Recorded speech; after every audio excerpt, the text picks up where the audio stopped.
because something was familiar to me, even though my spirit was just telling me, Brittany, that's not right. Mm-hmm.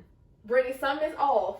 Even though I was getting those messages, what I knew was stronger than what I should be doing. Than what you felt. What I felt. Everything. It was just stronger because it was familiar. And for me, I could just say, having that realization last week definitely taught me, and I have these conversations with Shawana all the time, because I have dreams about certain things and people, and if it don't come true in one instance, it comes true in another. Mm-hmm.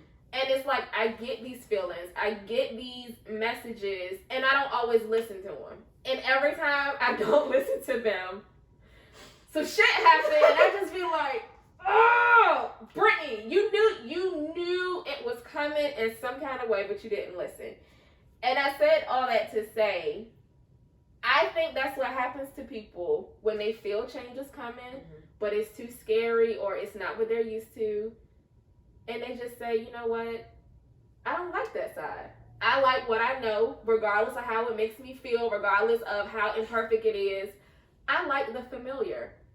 And the familiar is not always worth the self-sacrifice that it comes with sometimes. Why you say sacrifice? Because that's literally what it is. Ooh. It's a self... You and this pen, this notebook. It is literally a self-sacrifice, what I'm trying to tell you. It wasn't until last weekend that I was just kind of like, damn, Brittany. Like, you've been doing this shit. It was a learned behavior and a learned, what do you call it? This is a part of your relationship. Mm-hmm. But because I kept saying, no, like, that's what you're supposed to do. Yeah. Damn. I was just not being my best self because the familiar was better than, in my eyes, it was better than just detaching or saying, I'm not going to do that, or saying, I'm not going to put up with that. It just led me in a direction that maybe I wouldn't have gone in if I would have just been listening to myself. For sure. Ooh, Brit. I feel awful. I literally felt every word. Cause man, I don't know about y'all, but that is just, dang, I feel red because, no, for real, because that's literally the same thing. Like, you get so used to functioning a certain way that discomfort really signals you to think, no, this is because this is right. No, this is just familiar. Like, There we go. Being able to distinguish the difference between familiarity and your intuition, I think is like, ooh. Now, you talking about a fine line? That thing is thin, baby. That is a fine line. Very fine. And it be them moments, like you say, that like Sunday, them random present out of nowhere moments you ain't doing like just random. But that's why it's so important to be present. You will never be able to. It's important to be able to tell the difference between that. But because it's such a similar feeling, if you can't be present, you won't know, and you'll keep making decisions and feel like you're in these cycles and you're on these roller coasters, and you just like, yo, I feel like I be making progress, but somehow I still end up back here. Yep. The signal is off. You're not spending enough time with yourself. You're not present enough. And so so to go into my own resistance. Same thing in addition to, I feel like I talk myself out of stuff. I talk myself into stuff, and I talk myself out of stuff. Do you really? I mean, we talked about this before. We talked about this on Living versus Existing. Do you really? But to it's like, now I come outside myself though. Mm-hmm. I'm not looking at me doing this in hindsight. It's like almost like I'm watching it happen as it's happening. So I'm responding a little bit different than I would normally. And it's not in the timing or the way that I thought I was going to get it, but it's happening in a way where I'm seeing where I resist myself. Yes. I'm fighting myself. I'm saying I want one thing, but I'm doing something else. Like, that is my resistance. It's like, it's not that I don't know what to do. It's not that I don't know how to yield, it's like I literally just be fighting myself, and sometimes I don't realize it till I'm mid-fight. Party pause. Shawana sent me 3 voice notes yesterday morning before 7:30, might be before 8 o'clock, you know, in between that time. Mm-hmm. And I don't even know why she sent them, because she was going back and forth with herself. I don't even know if she was responding to what I was saying. But she literally was going back and forth with herself about whether she should review Big Sean's album, because she was just disappointed by it.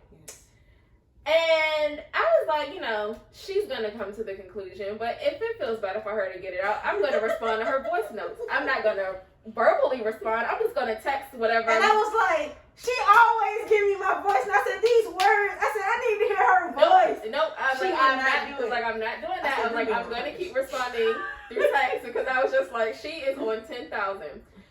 She literally, y'all, I'm sorry, I had to jump in because the example was so fresh. Had this not what happened yesterday morning, I would have let her keep talking. No, it didn't. Go ahead. But she literally, y'all, I'm just like, yo, this girl is going through it because this man album was just not all that it should have been.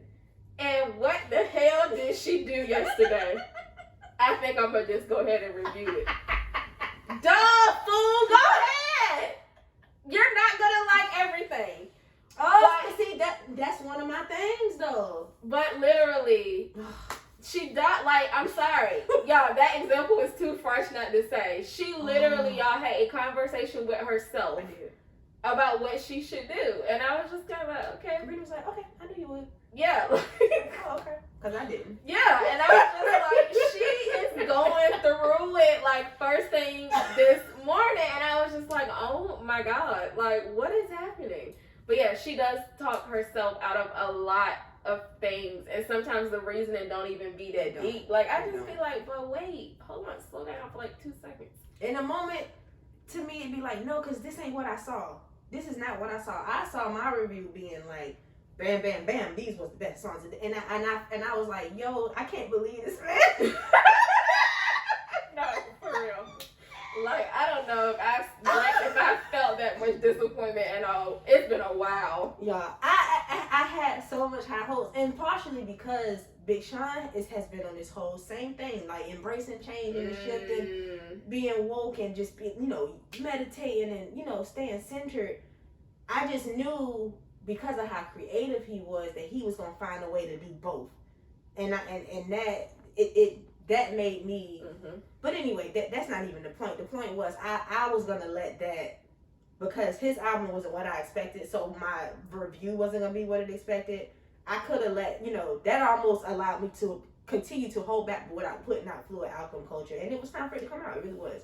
It had been created for I don't know how long, and Brittany had gave her contribution. It was just like, now it was on me trying to just put it out. Like, everything not gonna look how you want it to look, but it ultimately will work for your good. So just yield, just do it.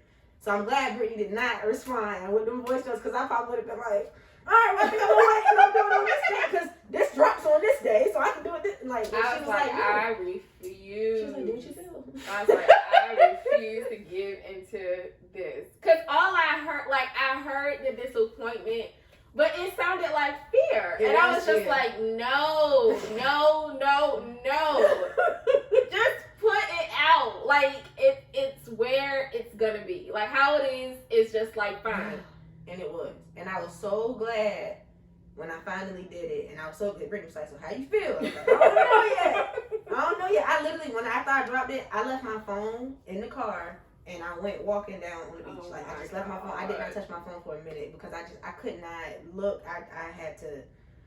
But yeah, but that, to get even deeper on that, for real, like, just that whole me feeling like I couldn't put it out, because I never want to be a negative person. Mm-hmm. I don't like being negative. So in my head, if my feelings towards something is disappointment, I can't write about that. I can't write about being disappointed, or I can't express to somebody, you disappointed me because, oh no, I'm trying to love them or whatever. That's a character trait that's changing mine. It's okay to even expound on the negative feelings. Like, it's okay to do that. So that oh God, it's yin and yang and everything, balance. It's good and bad and everything. And that is something that I had been resisting, and I feel like I have no choice but to embrace all of that now. And what other character traits do you feel like are changing? The way that I view connections with people. Tell me more. Tell me what you can tell me on the recording. Tell me. Well, we're gonna talk after, but tell me what you can tell me on the recording. That your feelings, your intuition that you get about people when you have connections are real.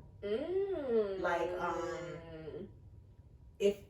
so I will suppress a negative feeling I get about a person if I feel like they're a great person. Gotcha. Like if I didn't got to know somebody for myself and like, no, this person is cool. And I understand why people might not like them. I didn't sit and listen. Yep. I will ignore my intuition. I feel like telling me, yeah, they cool, but this might not be somebody that you need to like really be close to. Yeah. Cool and close. So I am learning to, despite how uncomfortable it makes me to go with the negative feeling, I'm going with that negative feeling sometimes. And it don't mean that I'm acting negatively. It means I'm yielding to it. Okay, let me feel it for a little while because it's causing me that for a reason. Mm-hmm. So that's another one for me. I don't know how to term that, but but I think that is good only because mine take over sometimes. Yeah. I just say fuck it altogether. Mm-hmm. You got too much going on. That's why I shared that meme last night when it was like me 5 minutes into a conversation. I don't like them. It said Leo's 5 minutes into a conversation. I don't like them. I don't like them, and we really are like that though. And then that damn Scorpio rising of mine, I think that shit just intensifies it because that is literally me. Like I couldn't meet you one time, and then I got to be around you again. I'm waiting for who all there. Mm-hmm. I'm waiting for you to list us. I could be like, oh shit, yeah, I don't really like them. But I think that is good because I feel like I have seen you let go of stuff that you shouldn't have because you've seen the good in people, or you're like, yeah, but I understand. And I used to be the same. Oh God, that whole because I understand them. Yep, that's not enough sometimes. That's not. And it's a part of that self-sacrifice again. So I think a lot of us do that though. I think we choose to ignore things that we should not ignore. Yeah. All for the sake of, but I don't want to come off like an asshole. I don't want to seem like I'm being negative or like I keep bringing up the same thing. But I think a lot of people struggle with that because you want to let stuff go. You don't want that to be, the reason why you can't be around somebody or talk to them. Right. But the shit usually get worse. It does. But it's so subtle at first. It is very subtle. You don't even, until you like, damn, that's all that subtle then turned into chaos now. Then you be like, dang. So it's like, man, learning to listen to that little, it saves you just a tremendous amount of time. I feel like, and I am learning from my co-host, guys. Because she don't play when that feeling tap in. She be like, Shawana, that was strike one. I'm just letting you know. My favorite. Who is that? Who is she? Who is she? What's her page so I can go What's see her what name? she? Yeah. What is her stuff so I can see what she be doing on her page? Because I don't. Y'all, and I promise y'all, I don't even.